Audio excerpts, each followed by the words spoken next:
15% কমিয়ে বাংলাদেশ থেকে আমদানি করা পণ্যের উপর 20% পাল্টা শুল্ক আরোপ করেছে যুক্তরাষ্ট্র।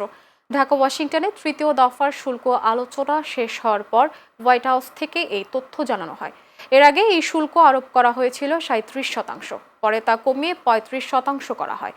বাংলাদেশের আলোচকদের অসাধারণ কৌশলগত দক্ষতায় যুক্তরাষ্ট্রের সঙ্গে শুল্ক চুক্তি একটি গুরুত্বপূর্ণ কূটনৈতিক বিজয় বলে মন্তব্য করেছেন প্রধান উপদেষ্টা ডক্টর মোহাম্মদ ইউনূস।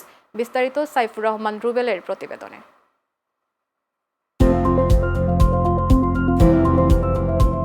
দীর্ঘ আলোচনা, বাণিজ্য নিয়ে দর কষাকষির পর অবশেষে শুল্ক নিয়ে একটি গ্রহণযোগ্য সমাধানে পৌঁছেছে বাংলাদেশ যুক্তরাষ্ট্র।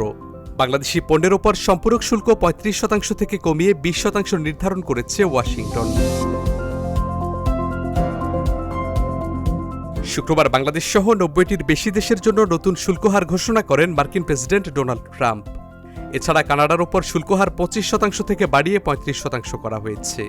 এই দফায় সবচেয়ে বেশি 41% শুল্ক আরোপ করা হয়েছে সিরিয়ার ওপর। বাংলাদেশ সরকারের তরফে বলা হয়েছে, ওয়াশিংটনের সঙ্গে দেন দরবারে কূটনৈতিক বিজয় অর্জন করেছে ঢাকা। তাছাড়া বৈশ্বিক প্রতিযোগিতায় বাংলাদেশের সক্ষমতাও বাড়বে। বাণিজ্য মন্ত্রণালয়ের যিনি উপদেষ্টা এবং বাণিজ্য মন্ত্রণালয়ের যিনি সচিব মাহবুবুর রহমান অসম্ভব দক্ষ একজন সচিব। আমি এইরকম সচিব A to Z এই ট্যারিফ ইস্যুর প্রতিটা বিষয় তিনি যেভাবে পুঙ্খানুপুঙ্খভাবে জানেন, বোঝেন এবং যেটা দর কষাকষির টেবিলে যেভাবে তিনি কথা বলতে পারেন, যেভাবে তিনি যুক্তি দিতে পারেন, এটা অসাধারণ। NBR এর কর্মকর্তা থেকে শুরু করে বাংলাদেশের বিভিন্ন মন্ত্রণালয়ের যে বিশেষজ্ঞরা ভার্চুয়ালি যুক্ত হয়েছেন, কথা বলেছেন, তথ্য দিয়ে সহায়তা করেছেন, এগুলো তো অসাধারণ ছিল। কিন্তু ভিন্ন কথা বলছেন এই অর্থনীতি বিশ্লেষক।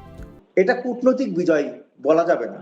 তার কারণ হচ্ছে যে কূটনৈতিক বিজয় এটা একটা অন্য বিষয় এবং বাণিজ্য সংক্রান্ত আলোচনা করে একটা বিজয় অর্জন করা সেটা একটা অন্যরকম বিষয়। তার কারণ হচ্ছে দেখেন যে আপনার যে ট্রাম্প প্রশাসনের সাথে যে বাংলাদেশের যে শুল্ক নীতি নিয়ে যে 20% যে বাংলাদেশ পাল্টা শুল্ক 20% নেমে এসেছে, এটাকে কূটনৈতিক বিজয় বলার কোনো অবকাশ আমি দেখি না।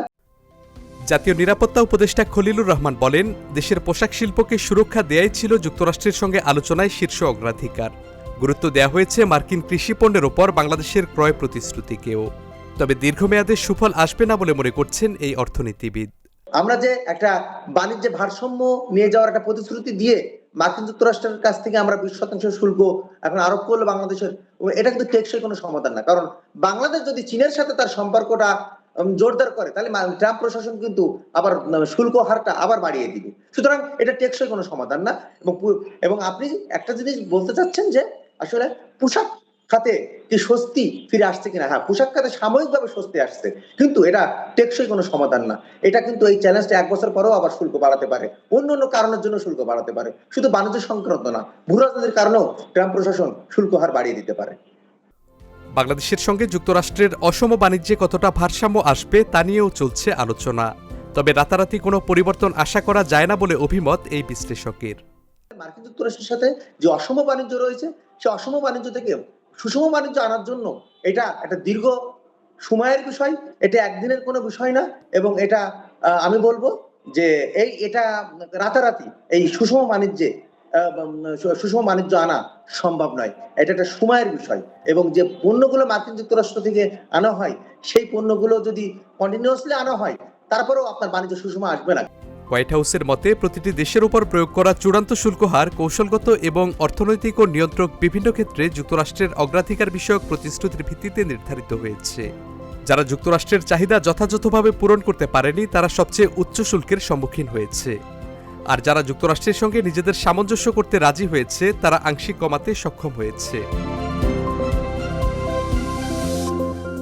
যুক্তরাষ্ট্রের সঙ্গে বাণিজ্য চুক্তি সম্পাদনের জন্য বাংলাদেশের আলোচক দলকে অভিনন্দন জানিয়েছেন প্রধান উপদেষ্টা ডক্টর মোহাম্মদ ইউনূস। প্রধান উপদেষ্টার বার্তায় বলা হয়েছে, এর মধ্য দিয়ে বিশ্বের বৃহত্তম ভোক্তা বাজারে বাংলাদেশের প্রবেশাধিকার আরও বেড়েছে। এছাড়াও সুরক্ষিত হয়েছে দেশের স্বার্থ। Saifur Rahman Rubel, channel S, Dhaka.